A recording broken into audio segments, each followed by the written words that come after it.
Olá pessoal, queria falar nesse vídeo aqui sobre uma situação muito importante que vem acontecendo por esses dias, que são as críticas cada vez mais pesadas que Israel tem sofrido em relação à sua atuação na faixa de Gaza, né? Afinal de contas, já passam de 50 mil mortos, ali 50 mil palestinos que já perderam a vida nessa empreitada de Israel, que começou como uma vingança em relação ao Hamas, né, pelo atentado lá do dia 7 de outubro de 2023, e desde então Israel não parou, né? Então a reação é desproporcional, é avassaladora, a faixa de Gaza completamente arrasada, a população deslocada.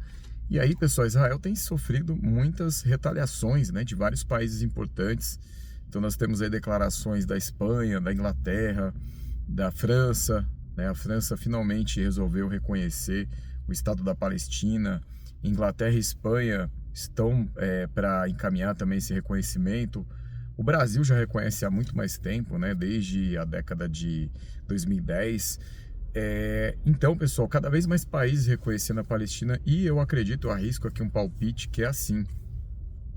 Cada vez mais, tendo essa pressão, aumenta a chance de que isso seja muito parecido com o que houve lá no apartheid da África do Sul nos anos 80. Porque quando nós tivemos o apartheid lá, as críticas elas já vinham de décadas, né? A ONU criticava a situação, né, de separação entre negros e brancos na África do Sul, mas somente quando grandes potências nos anos 80 passaram a fazer bloqueios econômicos contra a África do Sul é que realmente a questão do apartheid ficou cada vez mais difícil de sustentar naquele país. Então, principalmente depois que Estados Unidos e União Soviética, principalmente de 85 em diante, começaram a fazer aí os embargos econômicos contra a África do Sul. O que dificulta a situação para acontecer o mesmo em relação a Israel e acabar com essa situação que eles vêm criando para os palestinos é que a principal potência do planeta ainda está do lado deles, nos Estados Unidos, e dificilmente vai ficar contra eles, né? Porque Israel está umbilicalmente ligado com os interesses dos Estados Unidos na região. Então, pessoal, tem um outro país também que apoia Israel e que fica, né, um pouco oculto aí, a Alemanha, né? A Alemanha que fornece armas para Israel. Se a gente for ver, 70% das armas que Israel recebe são dos Estados Unidos, 30% são alemãs. Então a Alemanha também é um país que não reconhece a Palestina, mas que também, se reconhecesse, seria um ganho muito grande, né? Para essa causa toda. Mas o grande problema são os Estados Unidos, né? Os Estados Unidos não reconhecendo, fica difícil mesmo dessa causa ir mais adiante. Mas a pressão é muito grande, né? A pressão dos países é cada vez maior sobre Israel. Eu estava vendo hoje que a Espanha estuda até mesmo retirar a seleção da Copa do Mundo, caso Israel consiga, né, se classificar, né? Então, assim, muita coisa tem aparecido aí para pressionar o regime do Netanyahu, né? E o Netanyahu, né, o primeiro-ministro de Israel, hoje viu uma debandada ali grande, né, de pessoas na Assembleia Geral da ONU.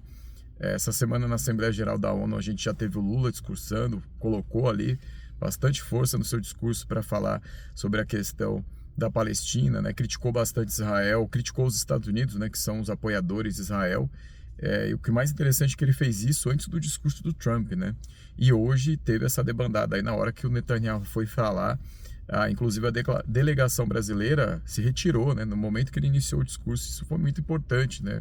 Eu recebi mensagens, né, de alguns alunos perguntando o que eu achava disso, né?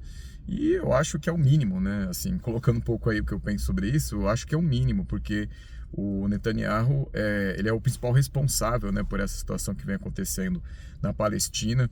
E as pessoas que acompanham atentamente essa situação toda sabem que o Netanyahu, ele continua essas agressões, já investe contra a Síria várias vezes, contra o Irã, porque ele sabe que se ele não fizer isso, ele não permanece no poder, né? Porque tem muitas investigações contra ele, inclusive, sobre a questão do próprio dia 7 de outubro, né? Por que o Hamas conseguiu atacar tão fácil Israel, né, naquele momento, sendo que Israel tem uma proteção muito forte, né, tem um serviço secreto muito ativo, tem um exército super bem treinado, né, tem uma segurança reforçada. Como que foi que os caras deixaram o Hamas entrar? Então essas investigações aí, elas podem ir a fundo, né, e tirar o Netanyahu caso essa ofensiva toda pare, né? Então, pessoal, vale a pena a gente ficar de olho. Lógico, também sempre pensar aí na história, né, dos movimentos, né, da descolonização, porque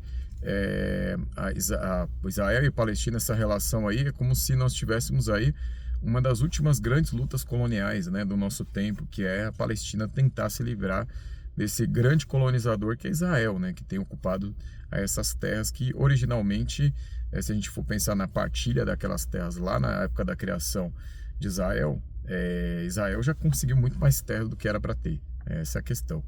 Então, pessoal, é isso. Só para fazer esse comentário mesmo, que eu achei que é importante, dado a relevância, né, do que isso tem ganhado, né?